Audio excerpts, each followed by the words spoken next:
जय हिंद दोस्तों तालिबान ज़बरदस्त लेवल पर जिस तरीके से उसने काबुल के ऊपर कब्जा किया, एक दिन पहले तक कोई उम्मीद भी नहीं कर सकता था कि 15 अगस्त को सुबह, 14 अगस्त को कोई उम्मीद भी नहीं कर सकता था कि 15 अगस्त को सुबह सुबह हमें ऐसी खबर मिलेगी कि तालिबान का काबुल पर कब्जा हो चुका है, अशरफ गनी किस तरीके से भाग चुके हैं। तो ऐसी सिचुएशन के अंदर हम लोग इस टाइम पर डिस्कस करने वाले हैं कि इंडियन फॉरेन पॉलिसी, यहाँ बहुत ज़्यादा डिबेट चल रही है कि इंडियन फॉरेन पॉलिसी कहाँ खड़ी है, भारतीय विदेश नीति कहाँ खड़ी है। अब जब हम इस सिचुएशन में हैं तो इसके ऊपर थोड़ा डिस्कस कर ही लेते हैं कि भारतीय विदेश नीति कहाँ है और किस लेवल पर खड़ी हुई है। लेकिन उससे पहले दो छोटी छोटी इन्फॉर्मेशन देनी है। पहली कि दोस्तों, अगर आप IAS PCS की तैयारी करना चाहते हैं या अपने बच्चों को करवाना चाहते हैं जो 9वीं 10वीं 11वीं 12वीं के अंदर हैं, तो उनके लिए NCERT तो वैसे भी स्कूल के अंदर पढ़नी है। तो हम लोगों ने ये NCERT कंसेप्टर बैच चालू किया है जो लगभग सभी क्लास के स्टूडेंट्स के लिए है जो 9th 10th 11th 12th में है। उससे बेनिफिट क्या होगा? उससे बेनिफिट ये होगा कि हमने पढ़ानी तो NCERT ही है।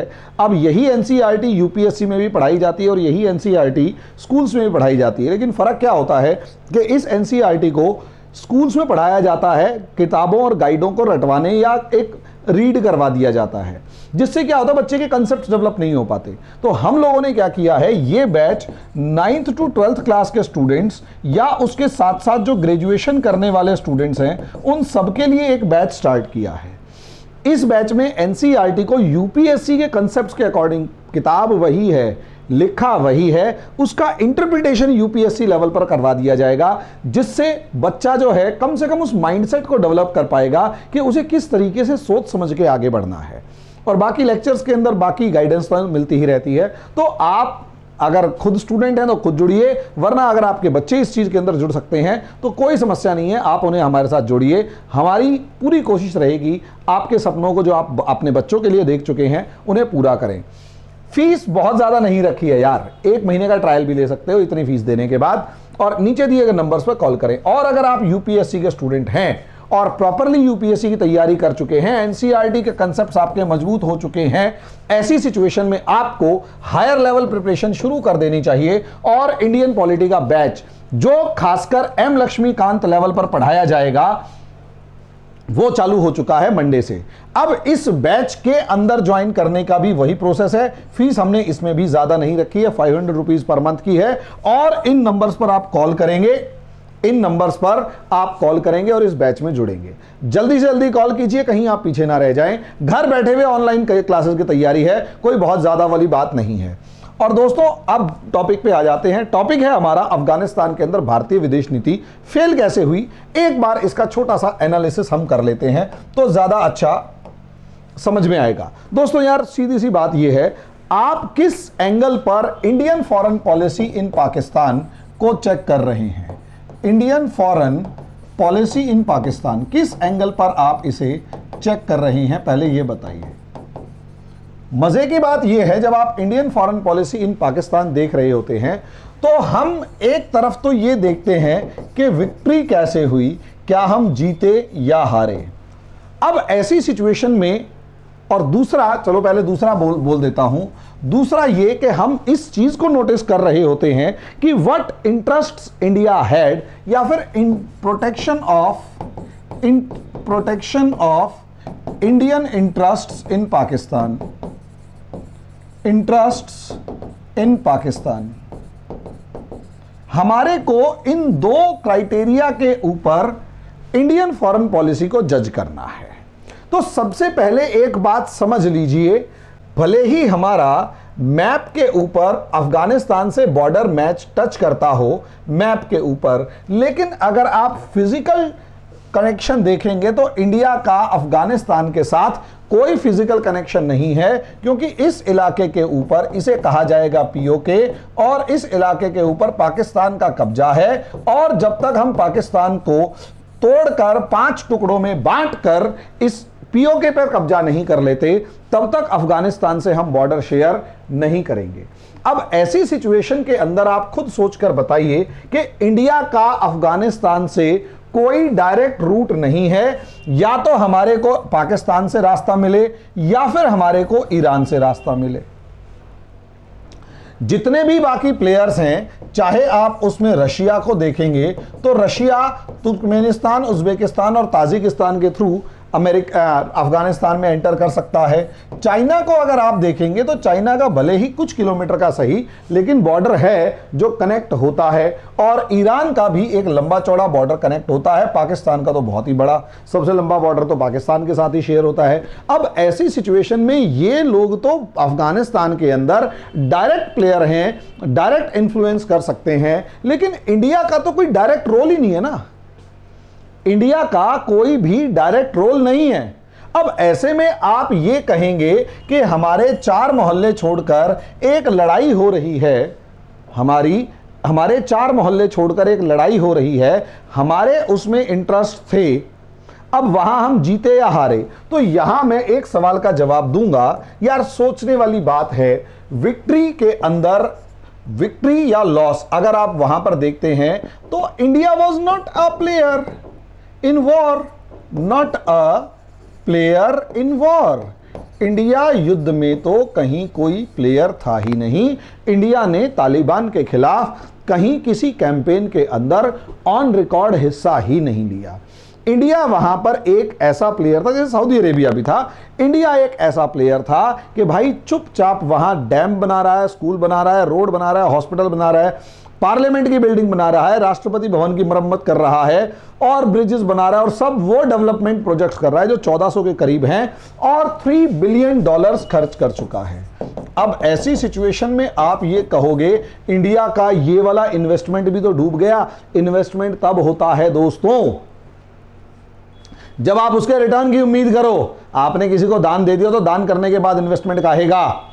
वहां एक देश के साथ रिलेशंस बनाने हैं, वो देश दुनिया के अंदर युद्ध की वजह से बर्बाद हो चुका है, वो अपने रिलेशंस बनाना चाहता है। इंडिया ने उसकी मदद कर दी, उसके स्कूल्स बना दिए ताकि बच्चे पढ़ लें, हॉस्पिटल्स बना दिए ताकि लोगों का इलाज हो जाए, वहां पर पार्लियामेंट हाउस बना दिया, चाहे जहां पर कोई सी भी सरकार बैठे लेकिन वहां पर बैठ के वो डिस्कस कर सके, डिबेट कर सके।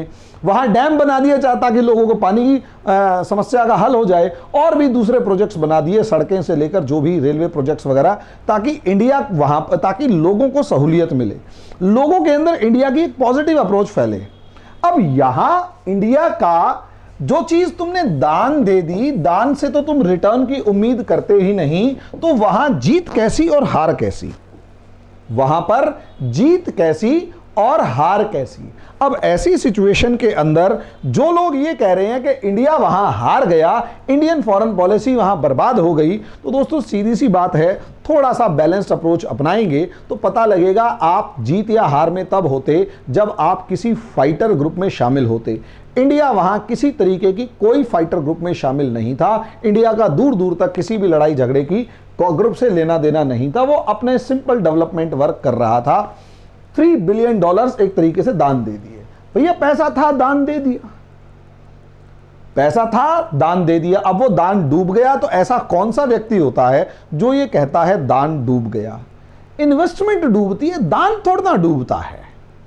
दान तो जो गया सो गया। डैम है भाई, अगर डैम तालिबान वाले उस डैम को उड़ा देते तो गधा कौन? तालिबान। यार डैम, बने बनाए डैम को उड़ाना किसकी बेवकूफी होगी पहले ये बताओ। कौन बेवकूफ कहलाएगा उस डैम को, बने बनाए डैम को तोड़ने वाला?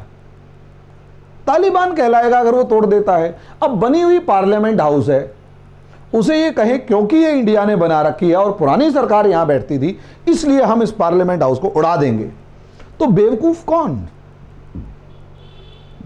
वो जो उड़ाएगा। इंडिया थोड़ा ना बेवकूफ, इंडिया तो अच्छे जेस्चर के लिए गया था। हां, यहां यह हो सकता है कि जिस सरकार के समर्थन से तुमने वहां डैम और ये सब चीजें बनाई, वो सरकार का सपोर्ट इंडिया को करना था। इस पे डिबेट हो सकती है, डिस्कशन हो सकता है। तो सवाल यह भी तो होता है कि आप वहां मिलिट्री एक्शन लेते तो क्या वो सरकार इस लायक थी कि आपका मिलिट्री एक्शन लेने के बाद वहां टिकी रहती? भाई इसका इससे अंदाजा लगाकर देखिए ना कि क्या अशरफ गनी के अंदर इतना पोटेंशियल था कि वो वहां टिका रहता? आंसर है नहीं था। तभी तो थोड़े से काबुल के ऊपर दबाव पड़ा, भाग गया। और शायद इंडिया उस ग्राउंड रियलिटी को जानता था कि इस प्रेजेंट गवर्नमेंट को मिलिट्री सपोर्ट देके तालिबान का जो बिल्कुल भी सामना नहीं कर पा रहे, उस तालिबान के से अपनी दुश्मनी क्यों ले।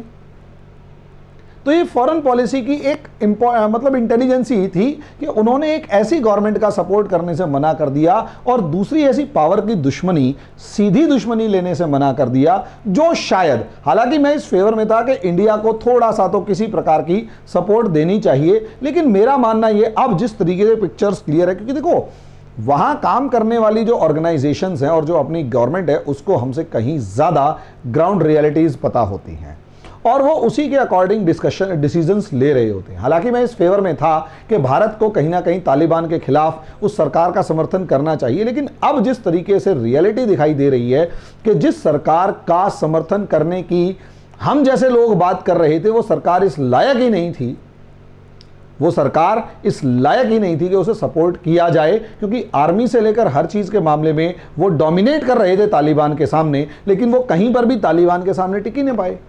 और जिस तरीके से वो राष्ट्रपति 4 गाड़ियां और एक हेलीकॉप्टर भर के पैसा लेकर भागा और ताजिकिस्तान भाग के, और न जाने कौन कौन सी अब कहानियां शुरू हुई कि ओमान भाग गया, उसके बाद अब वो अमेरिका जाने की तैयारी कर रहे हैं। तो ऐसी सिचुएशन में ऐसे राष्ट्रपति जो पैसे को पहले प्रेफरेंस दे रहे हैं और देश की सेना की लीडरशिप करने की जगह खुद वो भागते हुए नजर आ रहे हैं, और घटिया इंसान था।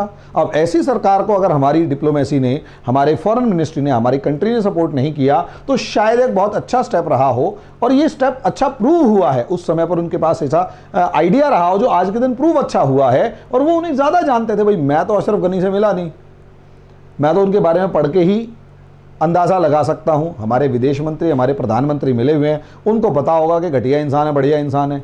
अब उन्होंने उस अकॉर्डिंग डिसीजन ले लिया, जो अच्छी बात है, आज के दिन प्रूव हो गया। सोचकर देखिए, अफगानिस्तान की जो उस टाइम की सरकार थी उसके साथ भारत की सेना जाकर खड़ी हो जाती और तालिबान पे बम्बार्डमेंट कर देती तो बेफालतू की बैठे बिठाए दुश्मनी बंध जाती।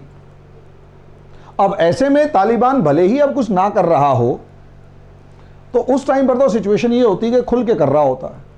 अब अगली स्टेप ये कि protection of Indian interests in Pakistan, इसके ऊपर डिस्कशन किया जा सकता है कि इंडिया के अपने इंटरेस्ट को वहां प्रोटेक्ट कर पाएगा। यहां इंडियन गवर्नमेंट इस टाइम पर बैठी हुई नजर आ रही है खुलकर, कि चुपचाप बैठे हुए हैं, इस टाइम कोई डिसीजन नहीं ले रहा, लेकिन लोगों को दिखाई दे रहा है खुलकर बैठे हुए हैं। यार, इससे पहले हमारे विदेश मंत्री के रशिया के लगातार 1 महीने में 2 दौरे, ईरान के अंदर 2 दौरे, और अभी तक ईरान से जो थोड़े से रिलेशंस खराब थे उसमें हमारे विदेश मंत्री का उनके शपथ ग्रहण समारोह में जाके शामिल होना, ईरान से रिलेशंस को बढ़ाने का कवायद, और बाकी तालिबान के मामले में चुपचाप बैठे बैठे ध्यान से सिचुएशंस को देखना, वो असलियत में इनकी स्ट्रेटजी को ही दिखा रहा है कि इंडिया अपने इंटरेस्ट की प्रोटेक्शन के लिए कोई ना कोई रणनीति जरूर बना रहे। लेकिन अभी वहां अफगानिस्तान में तूफान इतना ज्यादा है, उठापटक इतनी ज्यादा है कि वहां अभी तस्वीर साफ नहीं है कि होगा क्या। कोई बड़ी बात नहीं है, अभी यही तालिबानी किसी ना किसी मामले में मंत्रालय मिलने से लेकर आपस में किसी भी मामले में भिड़े हुए नजर आए, एक दूसरे को मारते काटते नजर आए, और इंडिया जिस एक ग्रुप के साथ जाकर शामिल होकर बात करने की कोशिश करे और वो दूसरे ग्रुप से लड़े, इंडिया का सारा इंटरेस्ट फिर वहां पर पानी पानी हो जाए। क्योंकि तालिबान एक वेल एस्टेब्लिश्ड ऑर्गेनाइज्ड स्ट्रक्चर तो है नहीं, एक हल्का फुल्का ताना बाना है। ये लोग कब किसके ऊपर कौन सी गोलियां चलाना शुरू कर दें इसका तो कोई अंदाज़ा लगा ही नहीं सकता। और इसीलिए मैं इस चीज़ को दबाव डालकर कह रहा हूं कि अभी बहुत जल्दी होगी, और भारत सरकार इस मामले में बहुत फूक फूक के कदम रख रही है, बढ़िया बढ़िया स्ट्रेटेजी अपना रही है कि भैया सोच समझ के डिसीजन लेंगे। इतनी जल्दी क्या है दुनिया में, भाई सीधी सी बात यह है, तालिबान, हमें अगर तालिबान की ज़रूरत है तो तालिबान को उतनी ही ज़रूरत हमें भी, हमारी भी होगी। और हम इंटरनेशनल डिप्लोमेसी वहीं तो शुरू करेंगे ना जहां स्टेबल गवर्नमेंट होगी। जहां सरकार ही नहीं है और युद्ध चल रहा है, वहां काहे की, और बेफालतू के अंदर पड़ी हुई युद्ध को अपने सर पे बांध लेना, ये तो कोई समझदारी होती नहीं है। तो इसलिए अगर आप ये कहें कि इंडियन फॉरेन पॉलिसी का बिग फेलियर है, मैं इस चीज़ को मानने को जल्दी से तैयार नहीं हूं। अभी देखते हैं होगा क्या। पाकिस्तान जितना ज़्यादा खुश हो रहा है इस अचीवमेंट से, हो सकता है पड़ोस के अंदर जो आग लगी है उस आग से निकलने वाला धुआं और पड़ोस के अंदर जो कूड़ा फैला है उसके बदबू पाकिस्तान के अंदर भी दिखाई दे, क्योंकि पाकिस्तान के अंदर तहरीक-ए-तालिबान पाकिस्तान को आप जल्दी से इग्नोर नहीं कर सकते। और अगर पड़ोस में तालिबान की सरकार है तो वही तालिबानी इन पश्तूनों को पाकिस्तान के अंदर मरने के लिए तो छोड़ नहीं सकते, और वही पश्तून दोबारा से डूरंड लाइन को क्लेम नहीं करेंगे, ऐसा तो हो नहीं सकता, क्योंकि डूरंड लाइन पाकिस्तान का तो एक इशू है। और यही तालिबान अगर इस्लाम की बात करता है तो चाइना भी इसकी हीट से बच नहीं सकता। हाँ, अगर ये लोग डिप्लोमेटिकली चलेंगे तो डिप्लोमेटिकली तो इंडिया की भी उनको उतनी ही ज़रूरत होगी जितनी की पाकिस्तान की ज़रूरत है और जितनी चाइना की ज़रूरत है। और ऐसा देश जो डिप्लोमेटिकली चलता है वो अपने दम पे चलता है, अपने पैरों पर खड़ा होकर चलता है, वो किसी के कहे अनुसार नहीं चलता। हालांकि तालिबान ने इसके सिग्नल्स दे दिए हैं, लेकिन फिर भी आने वाले समय में किस तरीके से होगा वो तो वक्त बताएगा। लेकिन फिलहाल हमारी जो सरकार है उसकी जो फॉरेन पॉलिसी है उसके अंदर कोई समस्या मुझे दिखाई नहीं दे रही है। बाकी अगले वीडियो में अगले टॉपिक पर डिस्कशन किया जाएगा। अभी के लिए इतना ही, धन्यवाद।